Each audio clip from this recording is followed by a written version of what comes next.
I'm pretty sure that you have probably felt like selling is just the word that's not meant for you. And especially, in the world of financial advising and financial planning, it's a word that we often do not want to be associated with, or it's a word that we don't want to use.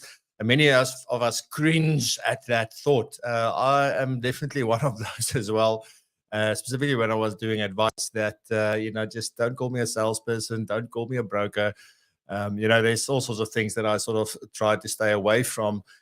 Yet, if you think about business, there is no way that you can grow without selling. There's no growth, there's no impact, there's nothing unless we get people to take action.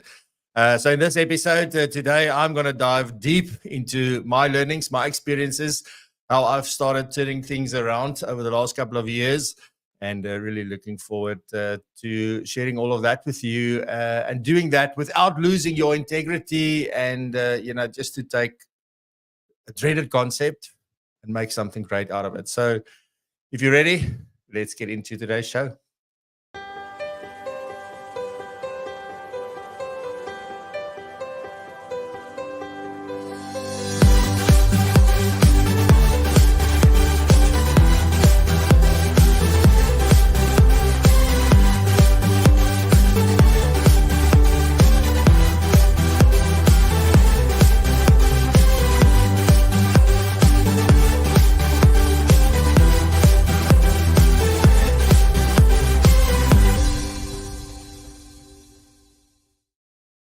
Good morning, good morning, good morning. I have my trusted coffee this morning. It's been a while. Remember when we did virtual coffee with Francois? Coffee was always the first thing that we spoke about.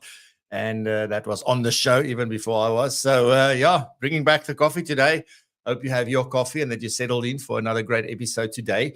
Looking forward. I know Lalani is here, and Lalani has a jam-packed agenda. Loads to share. There's lots that happened this past week. So a lot of things that you and I need to be aware of. So looking forward to that. Then we have Norma. Norma is back today, and she is asking the big question, do you trust yourself? So looking forward to that one. And then Tanya is also here. Happy to have Tanya back. And she is talking about extracting the value in value-driven advice. So again, another fantastic segment ahead. I've got a couple of announcements, and then I'm going to get into this cringy, amazing, life-transforming topic of our relationship with selling, specifically in the financial advisory roles and financial planning profession. So really looking forward to sharing that with you. It's going to be very practical, very from the heart. This isn't much about theory and all sorts of other stuff. It's things that I've seen. It's conversations I'm having with people. It's impacts that it's had on my business for a very long time, and how I change things around. So really want to share that with you because I'm pretty sure that's going to mean something to many of you. Anyway, so with that, let me say a warm good morning. Thank you very much for joining us. For those of you that are here live, and if you're watching on demand, thank you very much as well. We really appreciate it, especially if you already watched this far. That's already incredible. But anyway, so let's get into the thing. Let me say good morning to everyone who's been saying hi in the chat, and do say hi in the chat. And even if you're watching on demand, in the comment, just say hi, I was here. It's fantastic. First thing this morning, we've got Kobus working from, I said to him like the other evening, I had dinner with Kobus and his wife and my wife. And I said to him, Kobus, you're not working from anywhere, you're working from everywhere. So I think it's time to update that hashtag. It's amazing. Mark Western Ford, my friend, how are you? Good to see you this morning. Thank you very much for joining us. You, Anita Mulman. It's been like, it feels like we haven't spoken in a long time, although you're always here. So thank you very much for being here. I really appreciate it. Gary Nel, goeiemorgen. Nice to see you as well. Ferdi, all the way from a Bloomies. Good morning, good morning. Warm welcome. Neil Phillips, now around the corner. Good morning. Nice to see you. Nikki, good morning. Good morning, Nikki. Nice to watch the news rather than read the news, right? We've got Nico van Wyk. Goeiemorgen, Nico. Nice to meet you. Bronwyn, good morning. Nice to see you as well. Michelle, been a while. Good morning, Michelle. Nice to see you. Arun, good morning.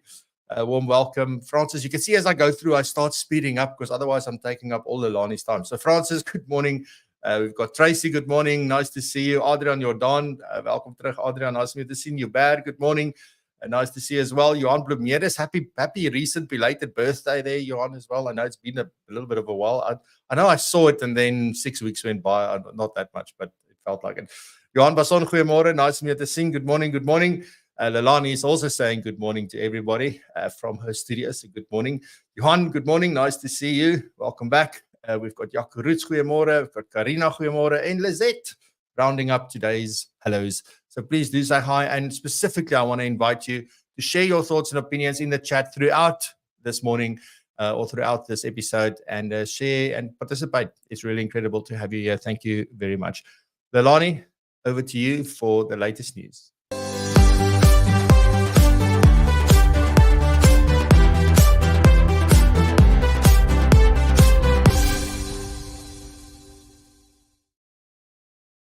Yes, good morning, Francois, and everybody that's online. I must say I'm quite relieved that it's a bit cloudy in Pretoria this morning. The heat wave was really quite crazy. Now, Francois, I did give you a warning. I may go a little bit over my 5 minutes, but I'm going to try my best not to. So why am I going to go over my 5 minutes this morning? Well, myself and Nikki attended the FSCA's 2-day conference at the campus in Johannesburg this week. And I must say it was jam-packed. And it was really wonderful to catch up with the commissioner, the deputy commissioners, the chief ombud counsel, Leanne Jackson was there as well. We had National Treasury there. We had the director of the FIC there, Financial Intelligence Center, National Credit Regulator, just name it, the regulators were there, pension funds adjudicators. So it was really jam-packed. And what I liked about it, it was the industry at large. We all just caught up with each other, people we haven't seen in years. So let's jump into what was the focus of the 2-day conference. So the theme was inspiring trust, evolutions in financial conduct regulation specifically. So the areas of focus, as announced by Unati Kamlano, as the commissioner of the FSA, as he opened the 2-day conference, was first and foremost on the list the cost of living in South Africa. Now, it was quite interesting to note that the governor of the Reserve Bank was right after his slot. So it was quite interesting to see what his response was to the cost of living. But the one thing that Magompi from the Financial Sector Conduct Authority on one of the panels noted, if we look at the cost of living in South Africa, is the high number of lapses and surrenders that they are seeing at this point in time. Now, Francois, the cost of living on itself could be a segment on its own. So I'm not going to spend more time on that. But the FSA particularly is picking up a high number of lapses and surrenders coming from the insurance sector. Then getting off FATF. Now, the Deputy Commissioner Fazana said, if you don't know what FATF stands for, or if you don't know that we're grey listed, you shouldn't be at the conference. So I had to chuckle a little bit about that. So getting off the Financial Action Task Force grey list. Now, as we know, South Africa was grey listed February last year already, and there was an update on November from FATF, and also National Treasury released a press release February, and we did cover that in the news the last few weeks. But when Ishmael Mamoniat, otherwise known as Momo, was asked, and he's the National Treasury's acting Director General, when he was asked by someone in the audience, will we get off the grey list? He leaned forward and he had a very, very short response, and he said, of course.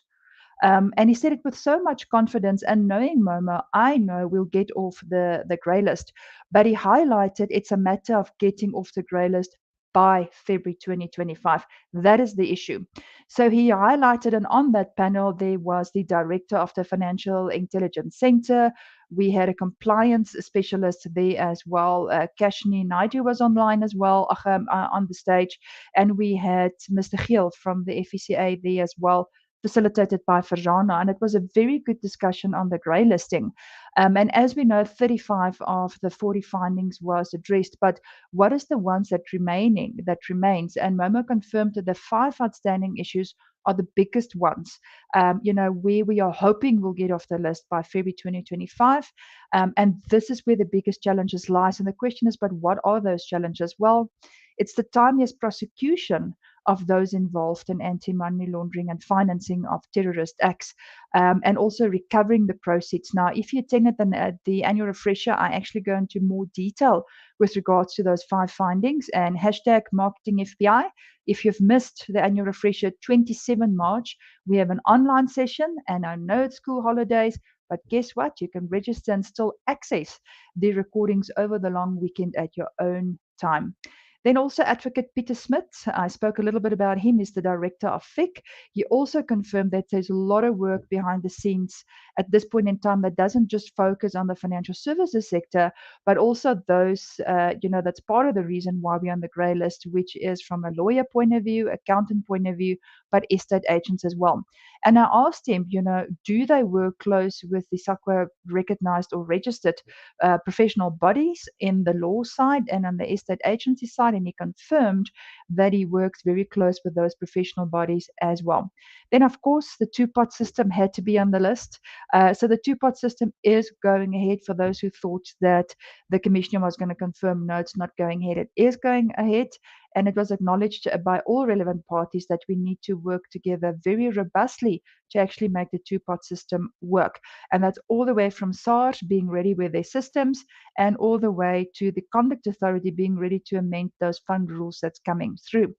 One of the key focus areas, as confirmed by Catherine Gibson, one of the deputy commissioners, is consumer education is extremely important. So as a financial advisor online, please help us make sure when you talk to your clients, mentor them, coach them. And as I said at the annual refresher, you know what, we shouldn't frown upon those clients who comes to you and say, I actually want to access the seed capital, because as confirmed, the very first point by Unati was the cost of living. And it's helping those consumers to make ends to meet by using proper financial management techniques. But then also building trust in the financial sector is of importance. Quite a bit of time was spent on the role of key persons, as defined in COFI, but key individuals, yes, but key persons and their role in building trust and a strong company culture that leads to implemented treating your customer fairly principle. So a big focus on key persons and KIs in the future also now is, what does your company culture look like? And what I do like about it, they actually said, and I have to quickly look at the sketch that I drew. Those who knows me, I draw a lot of pictures. And the one thing that was highlighted was, the tone is set at the top by the execs. The mood comes from the middle management, and the buzz is on the floor from the staff. So one needs to make sure that the buzz goes all the way to the top and that the tone is set, and your middle management is mostly accountable for setting company culture. Then also continuing one of the Reserve Bank governor's opening statement that I want to highlight is, he started with saying the cost of compliance is a lot, but the cost of not complying is even higher. So that was one of his opening statements. So some of the key takeaways: corporate governance is very important. Company culture at the financial services providers is getting a lot of attention. Two-pot system, COFI, conduct standards. Eugene de Toit confirmed that, what, we don't know when COFI is coming through, but what we do know is that the Prudential Authority and the Conduct Authority will continue to set joint standards, and the Conduct Authority will also continue to set standards that helps us to really get to that ideal conduct-based, risk-based, principle-based environment that COFI is all about. Focuses on grey listing, FATF, and that we need a lot of, a whole lot more consumer education. The slides, for those who are interested, the slides is available on the Financial Sector Conduct Authority's website, and there's quite a lot of social media postings from the Financial Sector Conduct Authority on LinkedIn, Facebook, Instagram, and X, otherwise known as the old Twitter. Then some other news. For those who don't know, the Government Employee Pension Fund recently reported a ransomware attack on its administrator, the Government Pension Administration Agency, the GPAA, and it was, some of these systems and data was compromised. So be aware of that. There's more of it in the news. The Government Employee Pension Fund, founded in 1996, manages retirement savings of about 1.2 billion public sector funds. So just be aware of that. Then, unfortunately, there's another administration sanction for somebody who didn't have the risk management compliance plan in place. So again, at the two-day conference at the FSA, it was confirmed by the FSA and the Financial Intelligence Center that they will continue to hone in on the RMCPs, otherwise known as the risk management compliance plans. And the director of FIC confirmed, it's nice to have an RMCP in place, but what are you doing with it? Are you really using it to drive conduct throughout your FSP? And are you using it as a living document? And the findings with all of this, is that everybody had an RMCP, but they didn't use it for what it was intended. So that's a new sanction that came out yesterday. And then also wondering why you've got connection problems. Well, 4 of the 9 undersea cables were damaged.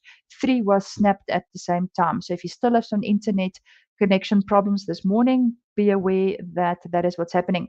The News 24 award winners, if you missed it, the short-term insurer of the year is Outsurance, long-term insurance winner is Old Mutual, bank is Time Bank, company of the year Shoprite, and CEO of the year is Afrimat's CEO Andries van Heerden. Then the last story, Fransha, and hopefully I'm going not too fast. If there's a potential delay in voting. So why? The 29th of May, the date is possibly compromised. Why? Well, because there's a changing in election law. So the National Assembly in South Africa passed amendments to its electoral laws, including changes to government funding for political parties. So the biggest political party is getting the most funding. The smaller ones, as you go smaller numbers, the funding that you will receive is not as much as the ruling party, for instance, would receive. So the Electoral Matter Amendments Bill may then cause in some political parties actually going to the courts to say we're not happy with this. It may impact on the voting date, but we do know that the courts are reluctant to actually agree to move the national voting date, which is 29 May for those who don't know. Fransha, that is a wrap. Just a reminder that the Financial Sector Conduct Authority slide is on their website. And blessings. Have a fantastic day, everybody. Enjoy. Bye.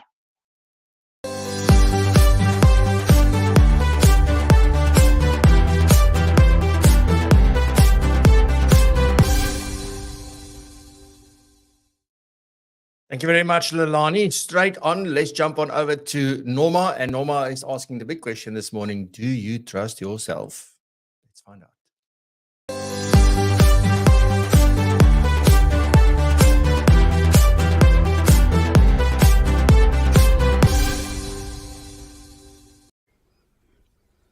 Good morning, and so glad to be back for my segment this week. Hope you guys have all had an amazing week so far. So let's dive right into my topic, which is, do you trust yourself? Now, have you noticed that our lives are shaped by the trust we have in ourselves? Now, this is not something we think of often, but I really think that self-trust really influences the decisions we make and also the actions that we take. Now, I want to talk to you about this concept and dive a little bit deeper in exactly what it is, why we struggle with it, and then I want to give you a couple of things that can help you build self-trust. Now, really just my definition of self-trust is just that self-reliance, knowing that I can rely on myself, that I can rely on my own inner wisdom, my own inner voice, my own insights, my own experiences, and my own knowledge. And taking all of that can steer me into the direction where I can make good decisions and decisions that's best for me in my own life, and also know that I'm capable of any situation that I find myself in. Now, the best way I can describe self-trust is to think of a friend. So if we all have this one person in our life that is our go-to, we trust this person with our life. Whenever we are mad, glad, or sad, that's the person we normally go to because we trust that person so much. We sort of have evidence that this person, has good advice, always lifts me up when I need it, have the hard conversations with me when I need it, have compassion, and can really listen. Now, my question to you today is, can you be that person for yourself? And that really is what self-reliance is and what self-trust is to really be there for myself when I need it, to have the hard conversation when I need it, to have compassion when I need it, to listen when I need it, and to follow my own inner wisdom and those insights when I need it, to solve my own problems, because I have everything already inside of me. Now, which brings me to the second point is, why do we struggle then with self-trust? I think we are brought up with this belief that other people always have the answers. I always have to go outside of myself to solve my problems or any challenges that I have in my life. I think another one is just fear, just the fear of rejection, of failure, or the unfamiliar. That becomes so overwhelming at times that it really just suppresses that inner voice that is really my best advisor. And then also seeking other people's approval and their validation also quiets this little voice inside of me because I want to people please. Now, the last part is, how can we build more self-trust? Now, the first one is just to be myself. So this sounds maybe weird to some of you, but I've come across a lot of people, and I'm sure you have as well in your own lives, where people tell us that they don't know who they are anymore. So if you don't know who you are, how can you show up as the true version of yourself? And I think really just that's an opportunity for you to just get to know yourself a little bit better. Just take time every single day to get to know yourself. And then once I know myself, then I can be myself. Then I can stop trying to fit in or try to be likable. I can just show up as the real me. Now, the second one is to trust that inner voice. We were all given that inner voice for a reason, and that inner voice really always has the last say in my world.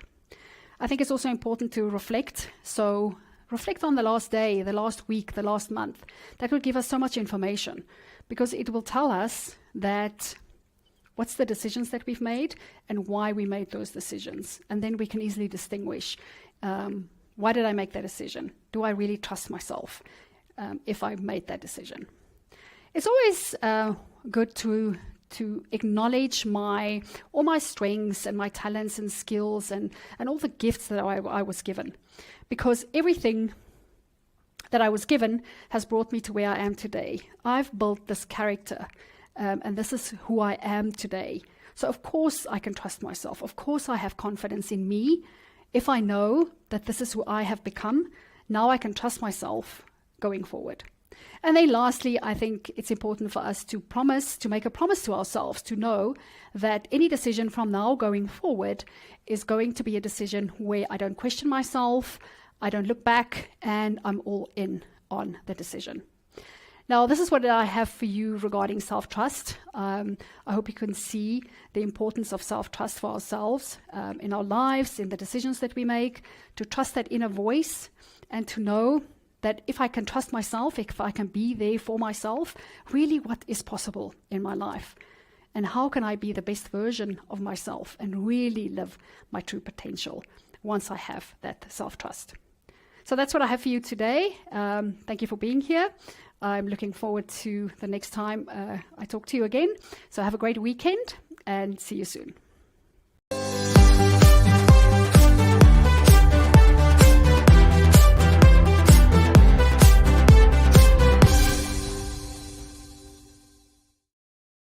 Fantastico. Thank you very much, Norma. That was incredible. I've got a bit of goosebumps. It was absolutely amazing. Thank you so much. And then next up, we have Tanya. And Tanya today is talking about extracting the value from value-driven advice. So let's hear what Tanya has for us this morning. There goes my English, so early in the morning. But anyway, Tanya, if you're ready, I'm ready. Everybody's ready. Here we go.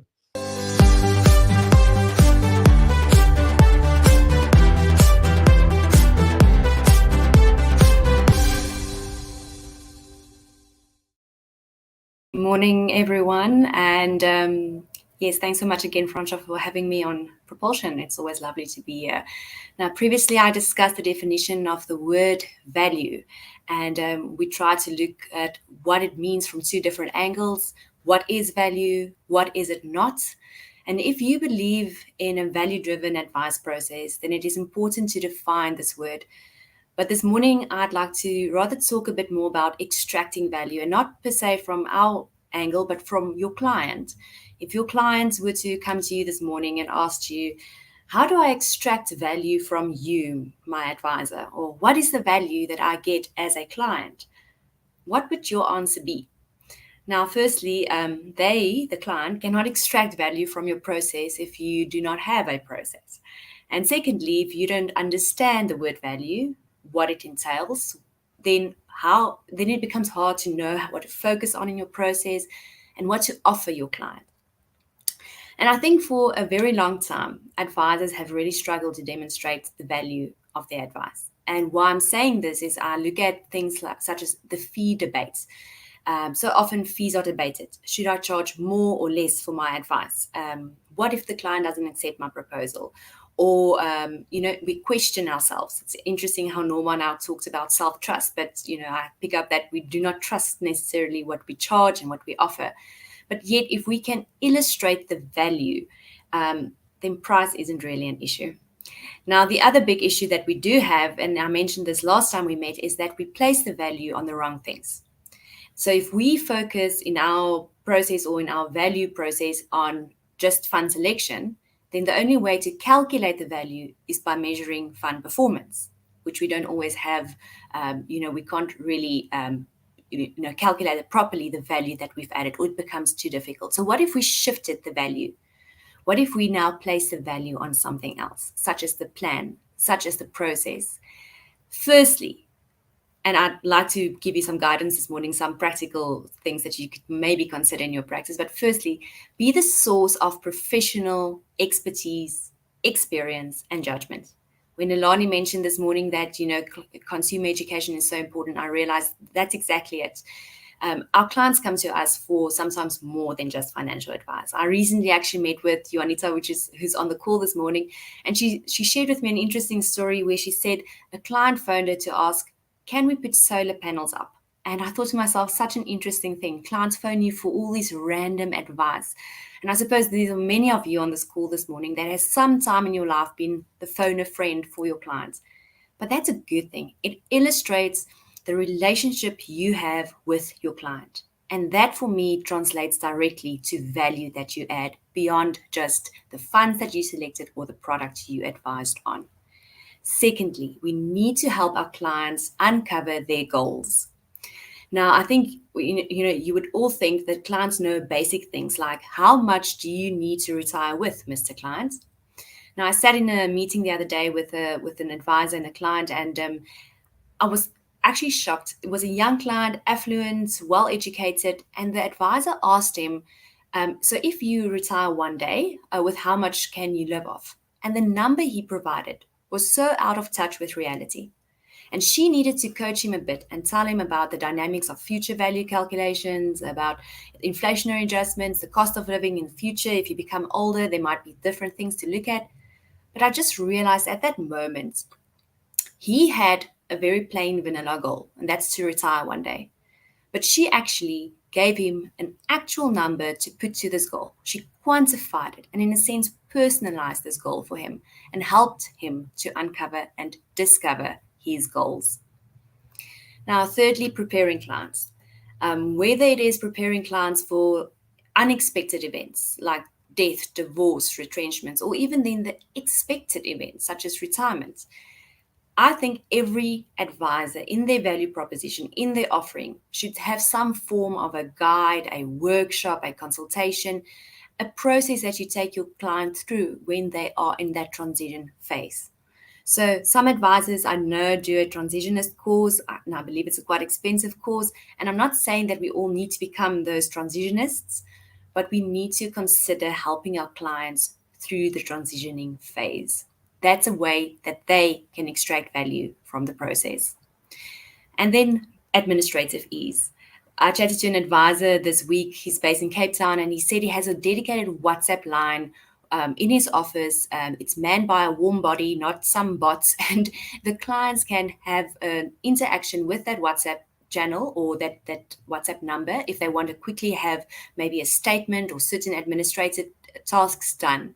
And I thought to myself how he alleviated not just some admin issues, but he also went into a communication method that clients prefer to communicate with. I mean, 78% of clients want to communicate with their brands and their businesses the way they communicate with friends and with family.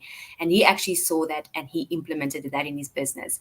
And I thought to myself, that's the ease of business, that's the administrative burden you can lift for your clients.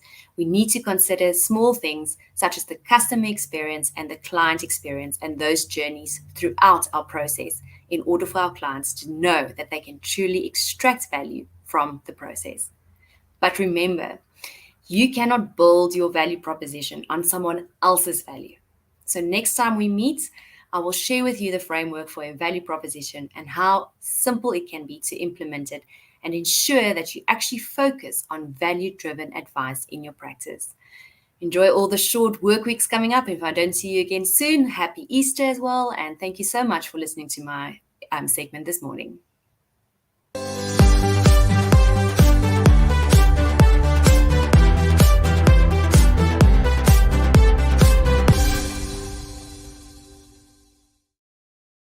Thank you very much, Tanya. Fantastic.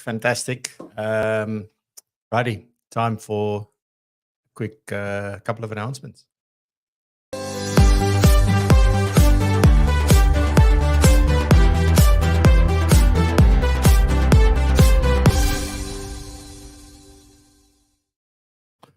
Good stuff. So there's a couple of things I want to share with you this morning. Time is starting to run out, obviously, for the tech event. So Propulsion Tech, it's an incredible event. Incredible. The people that are involved in this is just next level. I'm really excited for all the keynotes, the panel discussions, and particularly all the demos that we will be showing. We're running a similar event today in the UK, and that is also just, it's going to be absolutely phenomenal.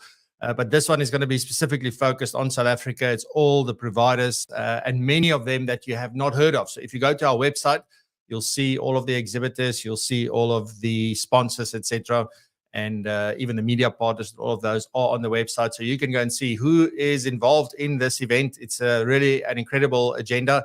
3 mornings, so it starts on the 9th of April, so from 9 until 2. And then on the 11th, we've got another session. And then again for the last one on the 16th. And we've really spaced things out to give you time. And every day from the 9th of April right through until the end of April, the booths will be open as well, where you can go and learn more about every single product provider. And during the live sessions, you can go, or on the days that we are live with the event, the 9th, 11th, and 16th, you will be able to engage with them at their booths as well. The other days that the booths are open, you want to get in touch with them, you can do so, and we'll send those through to them so that they can get in touch with you. But you are able to go and meet people, talk about your specific needs. And there's no other event where you can get this much information in such a short space of time and really see what the universe, as far as tech is concerned, is offering you here in South Africa currently. So do go and check it out. It's propulsion.co.za/tech. And you can get your tickets there, whether you're booking for yourself or a team or a group or whatever. You can book all of it there. You can choose your way that you want to pay. If you want to pay online immediately, you can do that. If you want to do manual EFT, you can do that as well. Everything is automated, as you should expect from me, because I love tech, so I use it to its fullest extent. So you can do all of that. If you've got any issues, give me a call, send me an email, WhatsApp, whatever. We will sort you out. So that's the one. Do go and check that out. The link is down below in the description. And then another thing that I'm quite excited about is that I've been doing a lot of sessions about AI and showing advisors around how they can use AI just to sort of pique their interest and just to sort of, get them thinking about this thing isn't as bad as they think sometimes, or as daunting as they think. So I'm happy to say, in Propulsion, we are going to be launching a AI for advisors, planners, and owners program. It's going to be taking you through everything you need to know about AI, but practical. So how you can use it in your practice and in your everyday sort of work, as well as how your staff can use this, and probably where you should use it and where you shouldn't use it, because there's a lot of places where we shouldn't be using AI. So that's very important. So I'm excited for that. So that's also going to be coming, and all of this for the members. Right. So looking forward to that. And that is my, is that now is or are? Yeah, it's my, right? So is my quick announcements for today. Let's get into today's topic.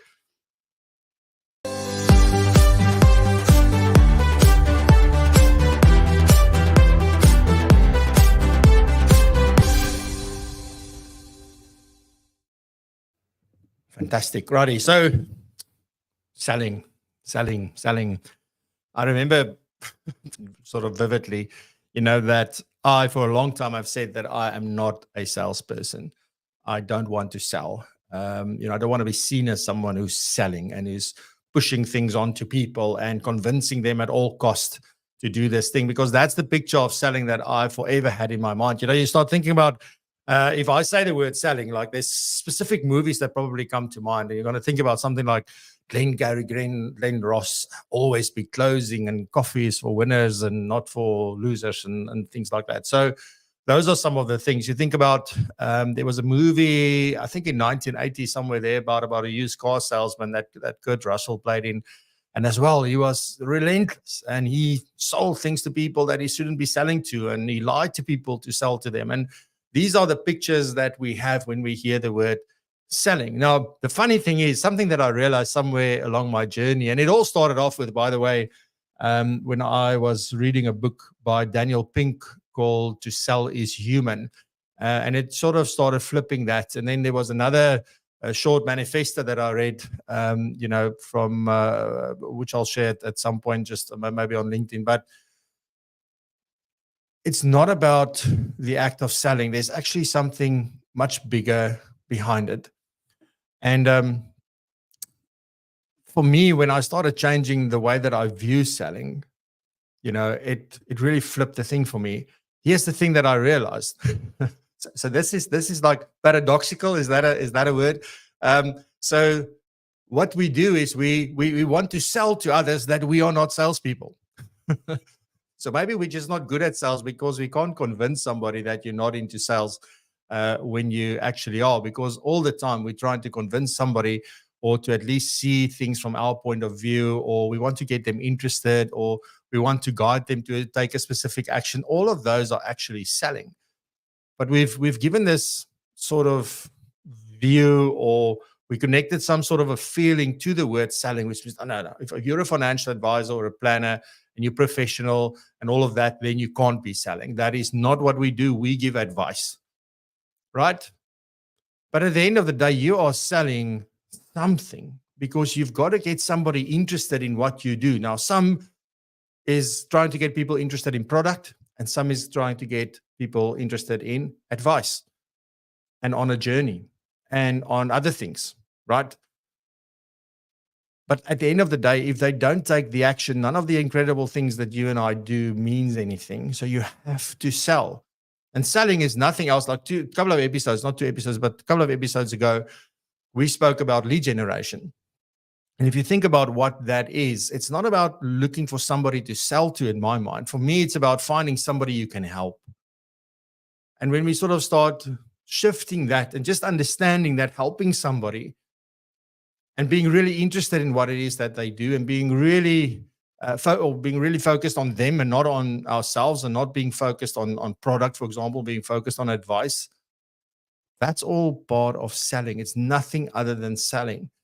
And one of the things that I've been struggling with, and I know Lelani and David and myself have had a conversation about this on season 1, about financial advisor titles, what we call ourselves. And, I think the bigger thing that goes with titles is whether somebody understands what these different titles actually mean and what they represent, and what the different people with different titles do, if we can get them to formalize that. That's the bigger issue. So starting to call ourselves things that people do not understand, because we're trying to distinguish ourselves through titles, that for me is a useless sort of endeavor, probably. What we do want to make sure is that people know exactly what we're doing. Now, in the same vein, why am I saying that? Well, in the same vein, you and I need to think about the fact that we are selling. Let's just be honest with ourselves. We are selling. The question is, what are we selling? And for me, selling is much more about, when it's good versus bad, is that, am I focused on the other person and putting their interests first? And am I really interested in them? Or am I trying to push my own interest? Or am I just focused on what I want out of this? Now, obviously, any relationship, there needs to be win-win. I mean, think about your best friend. They're probably your best friend because there's a win-win. There's a give and take. And it's the same in business. The client can't be the one winning all the time and you don't. But to the same fact, you can't be winning all the time and your clients don't. So it's about that balancing act. And for me, clients should probably win more than us, because funny enough, then we will win a lot. But that's how I think about selling nowadays. And also, a big part of selling is that you have to have this deep belief in what you do. And that doesn't mean that you have to have all the knowledge in the world, that you need to be so experienced that there's no question that you can't answer on the fly. It just means that you need to believe that you are making a difference. And the amazing thing about this profession is, if you like, there was at some stage last year where I spoke about the financial advisor maturity curve. And as you grow, as you move through those phases, you add more value. You add more value. And that is why I'm so on about it's the journey with the client. It's not the transaction, which is another part of why we don't like selling, because we don't just want to focus on the transaction. We want to focus on a long-term relationship and a journey with the client, many of us. And at the end of the day as well, if you are clear about your value proposition and you think about, well, my value is to get somebody the best product there is, and that's what the client is looking for, that's a match made in heaven. Whether people on this end believes that that's not the way to do financial planning has actually got nothing to do with it. It's about matching of what people are looking for and what resonates with them. This is why I'm a big proponent of focus on what you do and how you do it, and make sure people know that. In other words, sell what you do. That's so important. If you're not selling it and you're not marketing it, and what's the difference, by the way, between marketing and selling? Well, marketing for me is creating awareness. Selling is getting people to take action. So whether that's to engage with you or, to sort of move on to the next phase of what they need to do or make a decision, whatever that may be, but that's what the selling part is about. So selling is a fantastic thing. There is no way that you and I can grow a business and add value if we are not selling, if we are not finding people we can help, if we're not getting them to take action, and if we're not helping them managing their behavior and sticking to the things that they are taking action on, then we're not going to add value. We won't have an impact. So I'm keen to sort of hear your thoughts for those of you that are watching live today. And even if you're watching on demand, do share, or if you're listening to the podcast, do share, in the comments and let me know what it is that you think about this and how you view this.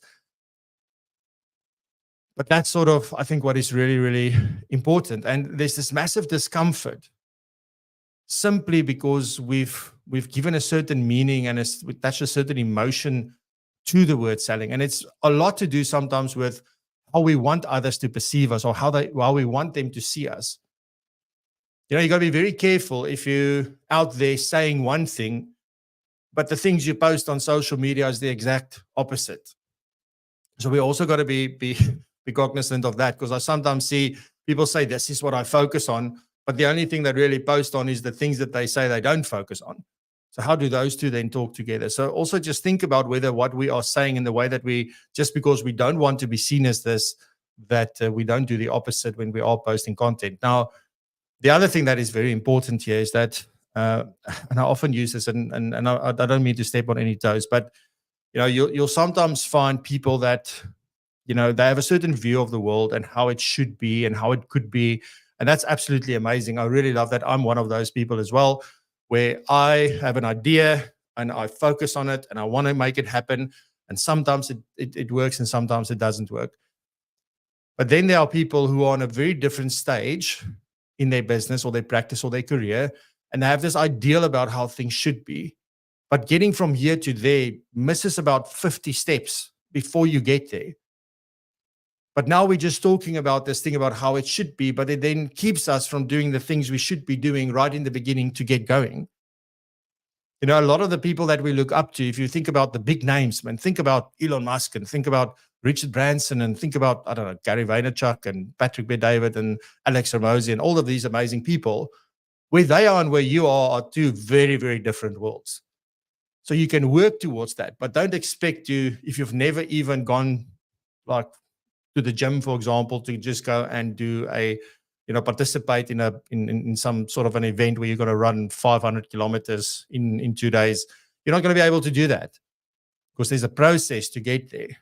And often what happens is that if we're so romantic about this idea that we have, it's not to say, remember, a vision is something that you can work towards. It doesn't mean that it has to be real from day one. So we do things and then we want to get there. But because we're so fixated on this, that we talk ourselves into a corner. And also it impacts the way we view selling. That's important. Understand that this belief that this is wrong and this is right is keeping you from taking the actions that you should be taking in order to be successful. The best thing that you and I can do for clients is to become successful.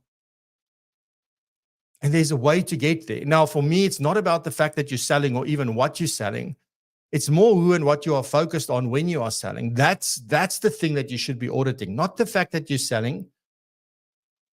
Selling is a great thing.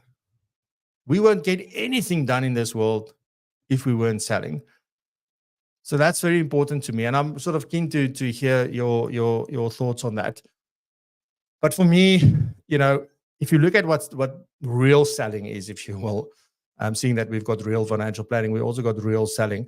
It's about focusing on the client, their needs, the things that they want to achieve, what it is about. And I was really intrigued by what Tanya shared just now with the advisor and the client. The client said, I want to retire and this is how much I want.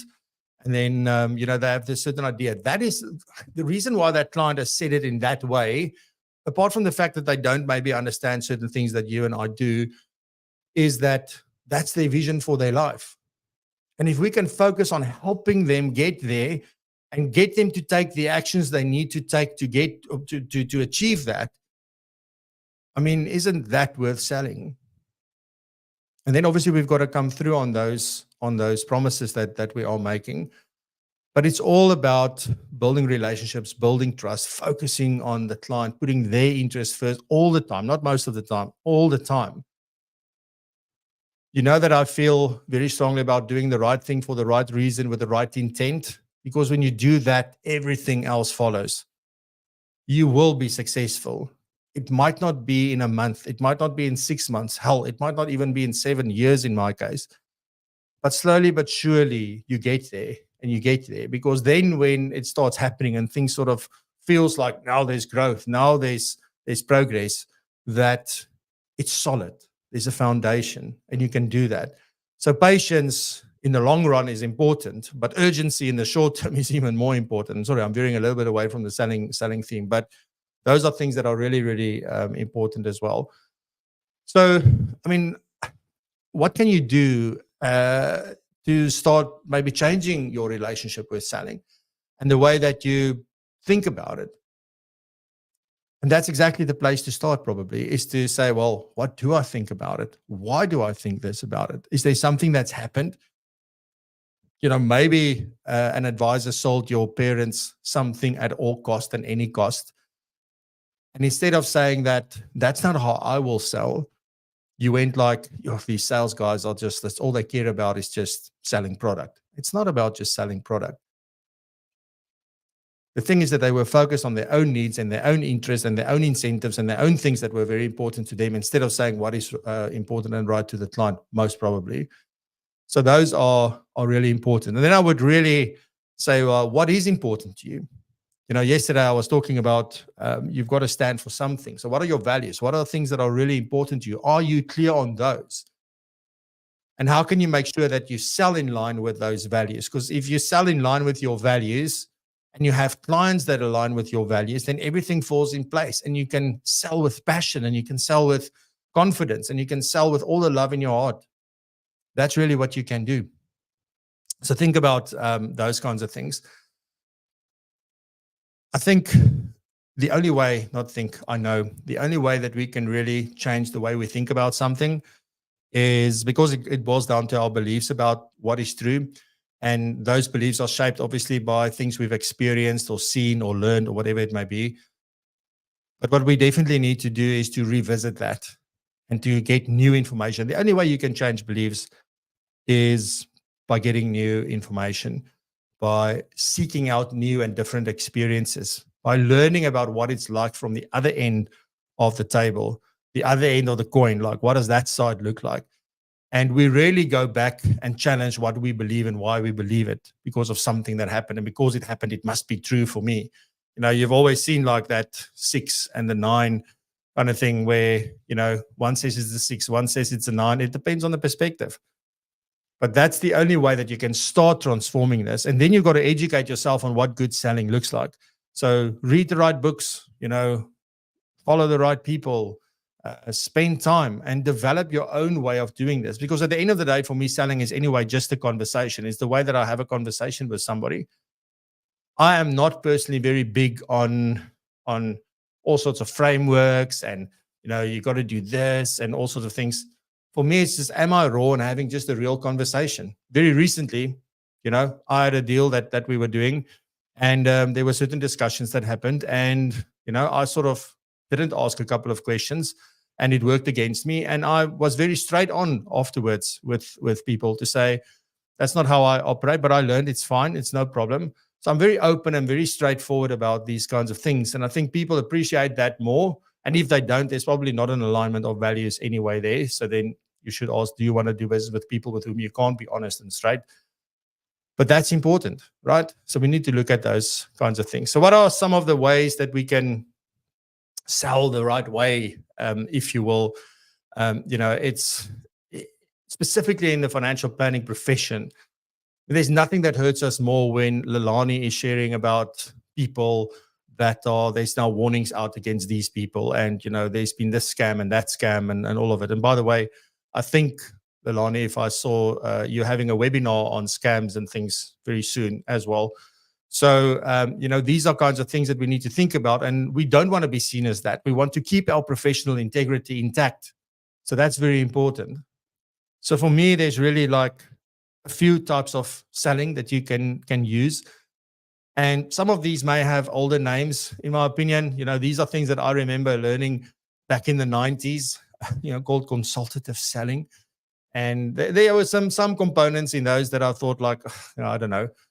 But at the end of the day, it's about connecting with somebody. It's about understanding. It's about being, really present when you're talking to them. It's about really listening to them, like active listening with empathy, all of those kinds of things that we teach in our client meeting skills stuff.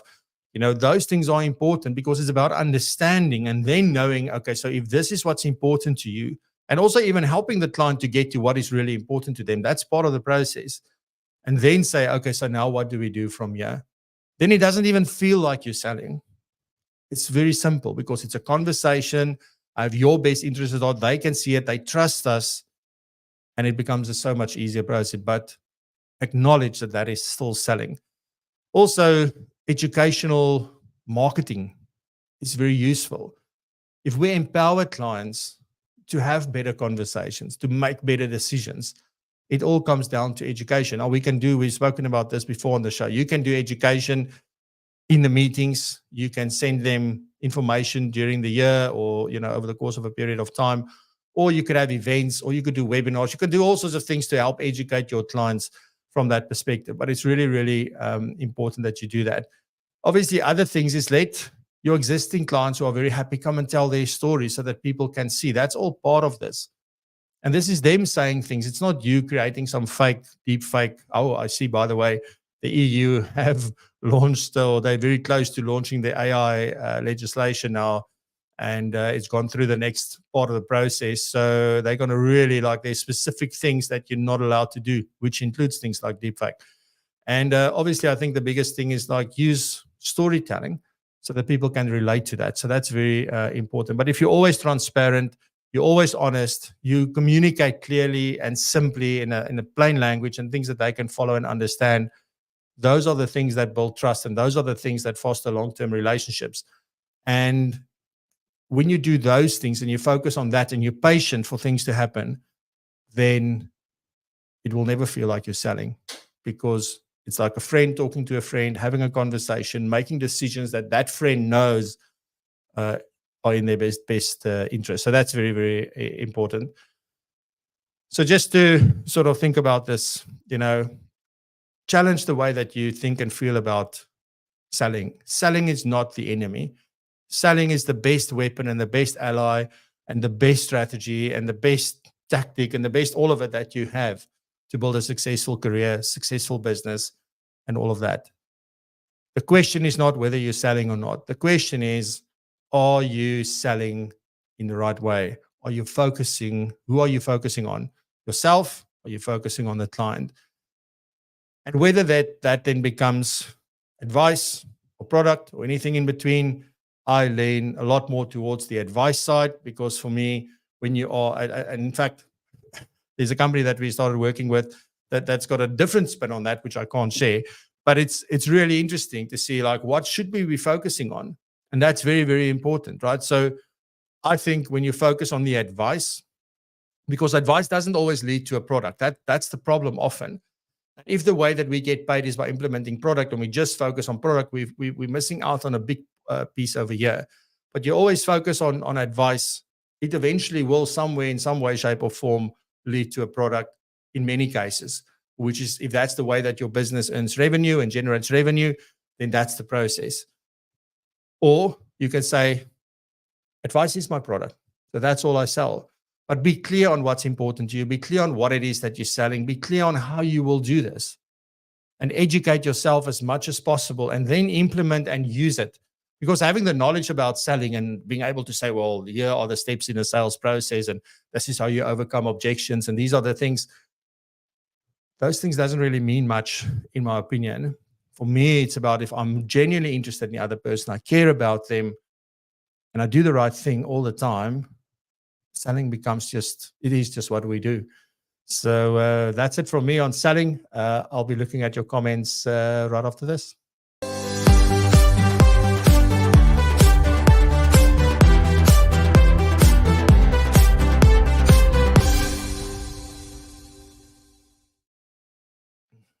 All right, so let's see quickly. Yeah, that's the other one. Des, absolutely. So Des says, Wolf of Wall Street definitely jumps to mind as well. That's a classic. But there was actually some things to take away from that. Boiler Room is probably the other one. So these are very interesting. Adrian also says, to sell is human, is life-changing. It's really a great book. Definitely worth it. It's Daniel Pink or Dan Pink sometimes. I don't know.